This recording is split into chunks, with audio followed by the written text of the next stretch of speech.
These are the 5 things that make zero sense in Honkai Star Rail. Note that this is purely based on my experience and there's probably a lot more than 5. Follow me on Twitch and join the Discord for a free life-size Bailu. And before the video starts, this is purely subjective and is mostly for fun and entertainment. I might miss something you think is obvious, or maybe I could just be straight wrong. Take it with a grain of salt. But anyways, let's get on with the video. Coming in at number 5, we have the Celestial Differentiator set. Oh, where do I even begin with this one? If you're unaware, the Celestial set is a planar set that provides you with 16% crit damage. Pretty good. But the issue arises when you read the rest of it. After entering battle, crit rate increases by 60%, but only till the end of their first attack. Here's how absolutely dumb this is. So you know how every tougher content has multiple waves or phases, right? So against these wastes of oxygens, yeah? Your Kafka that has this set on,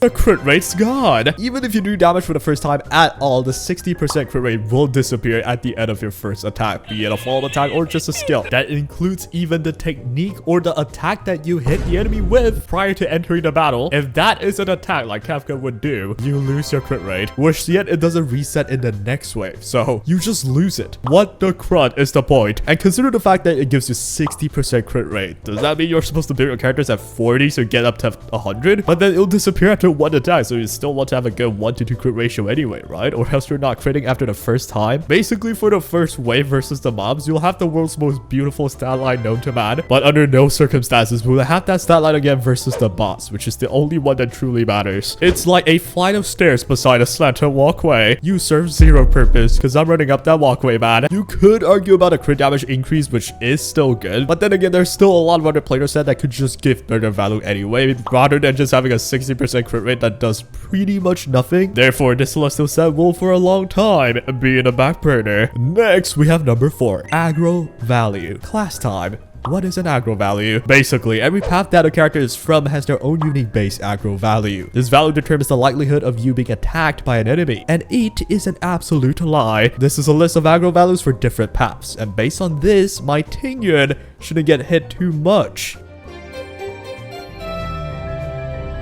I'm sure you know the story about Tingyun at this point, but okay, how about we artificially make characters harder to be hit? Like with Yanqing's talent, eh? Yanqing is less likely to be attacked. Okay, how about reverse that? I want to make my characters get hit more. How about that, huh? The purest pile of moldy butter I've ever seen.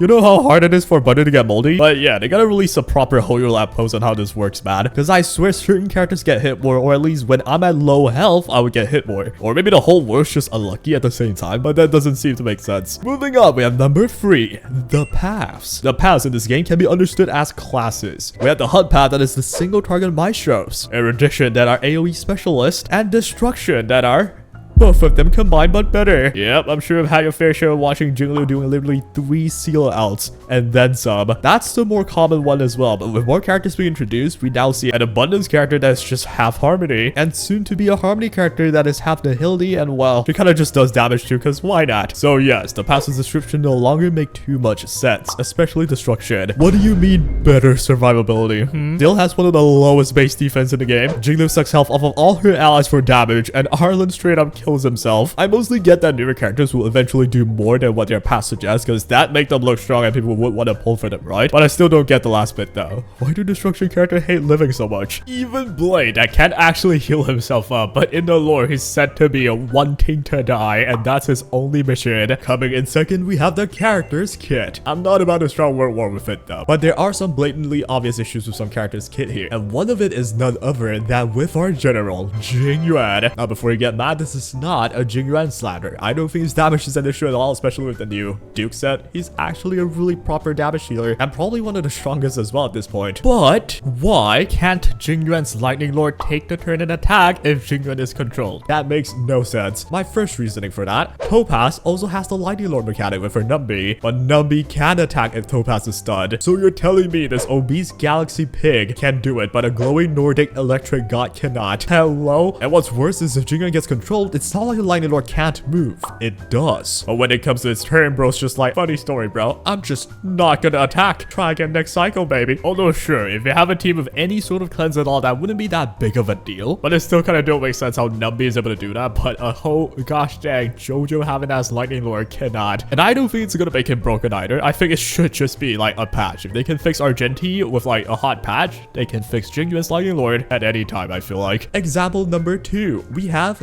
these guys. All of them share one thing in common. They are not supposed to have attack, but their basic attack somehow scales on their attack stats. And this wouldn't be a weird thing because they aren't doing damage regardless, so I'm actually okay if every single person have their basic skill on their attack. That would make sense. But when we get to the newer characters releases, they now skill off the stat they are most relevant to having. So we have Fusheng that skills off max health for basic. We have Ho-Ho as well that does the same thing. So basically, why the difference though? Can we not just make all these skill on their relevant stat? Or, you know, the other way around, just everyone's skill on attack? Again, though, it's not a big deal because they really still don't do much damage, but it just doesn't make sense to me. And finally, we have the next thing that makes zero sense in Honkai Star Rail. We have the traces. Example A of a trace that makes no sense. Yanqing has one that says, when Soul Steel Sync is active, FRES increases. But when you get attacked, you lose Soul Steel. So like, what? I get that if you pair him with a shielder, he'd keep the Soul Steel and actually benefit from the FRES. But honestly though, his entire kit revolves around having Soul Steel by not getting attacked at all. So having a trace that provides him with damage or decreases aggro even further makes more sense to me than giving him FRES. There are also minor ones like how Herda has crowd control resist for a trace, or how Fusheng has a bunch of crit rate for minor traces. These don't really stop them from functioning, but as I said, it just makes very little sense to me because, you know, they're not too relevant to what their role is. There's also Japart's major trace that gives him attack based on his defense, all just to make his basic that scales on attack do more damage. But dang, why can't Japart just skill off defense on his basic though? If Fusheng can skill off her max HP on her basic, then Japart should be able to do so as well, right? And thereafter, you would not need to attack for a trace anymore and just give him a better trace, like maybe just crowd control resist. I'm not a genius though, so maybe there's a reason behind it that I'm not seeing. Moving on, I'll just have some honorable mentions here that are really minor things, but still kind of weird.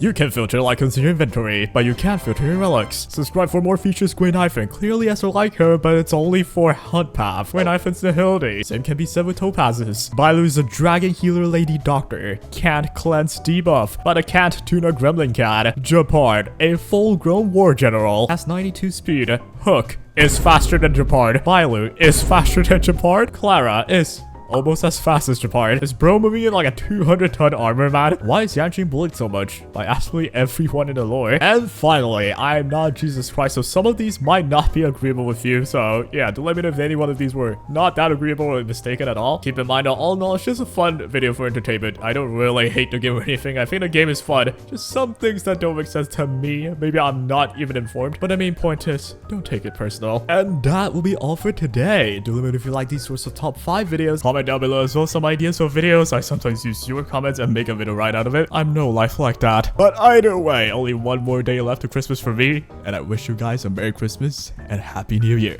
Hope you guys enjoyed. And take care.